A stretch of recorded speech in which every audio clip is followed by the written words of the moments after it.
GS news India Udaipur Rajasthan.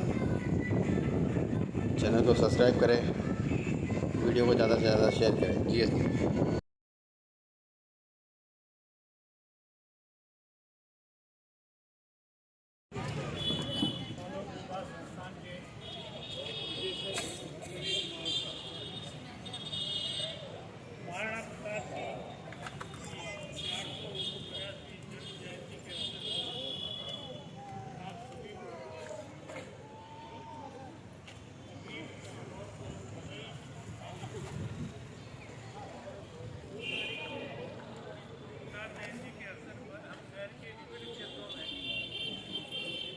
कार्यक्रम सुबह दोपहर और शाम को आयोजित कर रहे हैं। इसका मकसद है केवल प्रताप जयंती के कार्यक्रम को विशाल रूप देना है, बल्कि महाराणा प्रताप की यादगार को महिमामंडित करना भी। भाई जोलावाज जी ने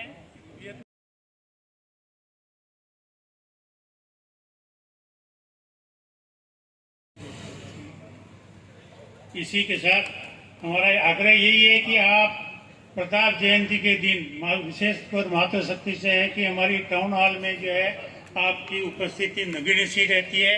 और हमें आग्रह है, हम सभी करवत आग्रह करते हैं कि आप अधिक से अधिक संख्या में पधारें। 10:30 बजे पधारें, 1 बजे तक आप वहाँ से जो है फ्री हो जाएंगे और पूरे कार्यक्रम तक आप जो वहाँ विराजे रहें और कार्यक्रम को सफल बनाएं। इसी आशा के साथ महाराणा प्रताप की जय। बहुत बहुत धन्यवाद आदरणीय केंद्रीय अध्यक्ष बालू सिंह जी कानाल साहब। जिस तरह की इस मेवाड़ की बात करी, गिरा जहां पर खून वहां का पत्थर पत्थर जिंदा है। इसीलिए आज हम हल्दी घाटी की माटी को पूछते हैं, गिरा जहां पर खून वहां का पत्थर पत्थर जिंदा है। जिस्म नहीं है यह मगर नाम का अक्षर अक्षर जिंदा है। जीवन में यह अमर कहानी अक्षर अक्षर गढ़ लेना। शौर्य कभी सो जाए तो राणा प्रताप को पढ़ लेना, राणा प्रताप को पढ़ लेना। इसी राणा प्रताप को पढ़ने के लिए एक चलचित्र के माध्यम से, एक जीवन दर्शन के माध्यम से हम सभी के बीच उस प्रथम स्वतंत्रता सेनानी की एक मूवी के माध्यम से इस मेवाड़ धरा के पुत्र उस लाल ने जो वो पिक्चर बनाई, वो मूवी हमारे बीच में आई। आज मुझे बहुत खुशी हुई जब इस कार्यक्रम का आगाज हुआ। तो इस कार्यक्रम का आगाज उसी संगीत के माध्यम से हुआ। ऐसे हमारे बीच में आलोक संस्थान के निदेशक आदरणीय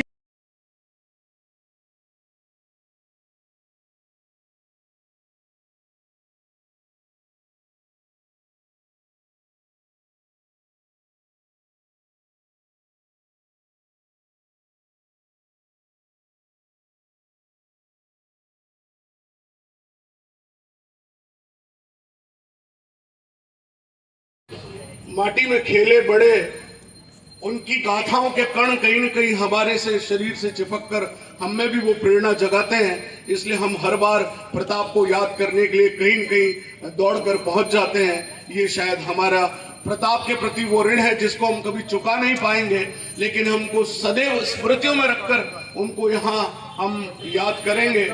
आज मुझे बहुत अच्छा लगा कि वो पावन भूमि जिस जगह पर यहाँ उदयपुर में कहीं और स्थान पर कुछ नहीं, लेकिन इस स्थान को गौरी चौक का नाम दिया गया है। और महाराणा प्रताप का अगर कोई नाम जिन्होंने भीलों ने अगर दिया था तो वो प्रारंभ में हम सब जानते कि हमारे मेवाड़ में जो प्यारा छोटा बेटा होता है, उसको बच्चा होता है, उसको कूका बोलते हैं। तो उसी कूका से राणा कीका बने और अकबर भी इनको राणा कीका के नाम से जानता था।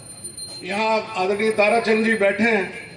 कान्हा साहब भी इस बात से भली भांति परिचित है कि हमारे परिवार ने जिस प्रकार प्रताप के लिए जो कार्य किया, विशेषकर मेरे मामा वैद्य रामेश्वर जी ने जिस प्रकार चावंड में महाराणा प्रताप के उस स्मारक को बनाने में अपनी आहुति दी, और माननीय अटल बिहारी वाजपेयी जी को भी लाने का श्रेय अगर किसी को जाता है तो वैद्य रामेश्वर जी को जाता है। उन्हीं की प्रेरणा से मैंने ये फिल्म भी बनाई। वो एक सवा रुपए का महाराणा प्रताप का चित्र, उसमें जो दृढ़ राखे धर्म को तेही राखे करतार का, उन्होंने सवा रुपए में घर घर जाकर बांटकर वो मूर्ति वो लगवाई। किसी सरकारी सहायता से नहीं लगवाई, वो और लाभचंद जी जैन दो ऐसे थे जिनके अंदर शायद प्रताप की आत्मा कहीं समा गई थी, जैसे हम कहते हैं कि डीले आ गया, तो वो कहीं न कहीं उनके डीलों में समा गए। और ये भी मैं आपको बताऊं कि ये जो आज प्रताप गौरव केंद्र बना उसमें भी माननीय सोहन सिंह जी को यदि कोई प्रथम प्रस्ताव देने वाले व्यक्ति थे तो वैद्य रामेश्वर जी थे। मैं जब पहली बार प्रताप की फिल्म बनाने के लिए जब सोचा तो उन्होंने कहा कि बनाओ, जैसे भी बनेगी बनेगी, लेकिन कहानी तो बच्चों तक पहुंचेगी।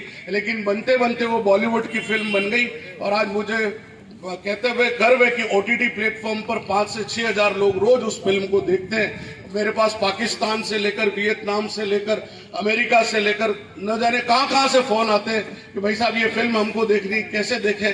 क्योंकि मेरे फोन नंबर YouTube पर चलते हैं तो फिर वो मैं उनको उस OTT प्लेटफॉर्म का मैं MX प्लेयर का लिंक भेजता हूँ और वो देखते हैं।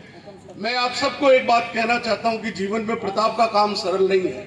मैंने इस पर एक पूरी फिल्म के ऊपर एक किताब लिखी है कि सपने और प्रबंधन। महाराणा प्रताप का काम करते हुए जीवन में जिन चुनौतियों का सामना करना पड़ता है, प्रताप का काम करते हुए प्रताप ने कितनी संघर्ष किया वो हमको पता है, लेकिन प्रताप का अगर काम करने भी जाओगे तो आपको संघर्ष का सामना करना पड़ेगा।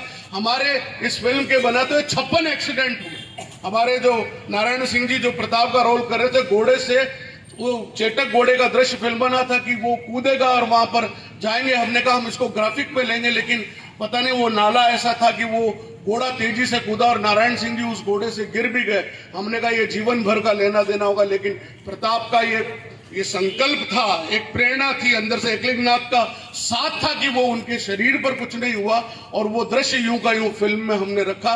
अगर आपको मौका मिले तो उस चीज को जरूर देखिएगा। मैंने एक और बात मैं इस अवसर पर का नाम साहब मैं ओकार सिंह जी को जरूर याद करूंगा। वो पहले व्यक्ति थे जिन्होंने मुझे बुलाकर बोला कि प्रदीप जी आप फिल्म बना रहे हो, मेरी तरफ से ये 21,000 रुपए सबसे पहले लो। ये ओकार सिंह जी ने सबसे पहले मुझे प्रेरणा भरी और उन्होंने मुझे कुछ ऐसी कहानियां सुनाई जिसको हम दंत कथाएं कहते हैं। तो मुझे कभी कभी वो लगता था ये लाफ्टर है, ये मजाक है। ऐसी कहानियां वंडी अकबर री मूछा काटन मैंने वटी भेज दी तो वो बच्चे वटू भाग पड़ियो, और ऐसी कहानियां ओकार सिंह जी सुनाते थे।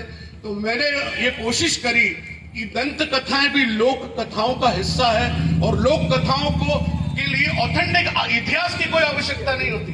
तो मैंने ये प्रयास किया है कि उन दंत कथाओं को लेकर एक महाराणा प्रताप की जो दंत कथाएं हैं, करीब 35 दंत कथाएं हैं जो मैंने प्रताप की इकट्ठी की है और उसको किताब के रूप में मैंने तैयार किया है। हो सकता है अगली प्रताप जयंती तक वो छपकर भी तैयार हो जाए। बहुत ज्यादा समय लेने की आवश्यकता नहीं है। हम ताराचंद जी को सुनेंगे। प्रताप हम सब के रग रग में है, मेवाड़ के कण कण में है, हिंदुस्तान के कण कण में है।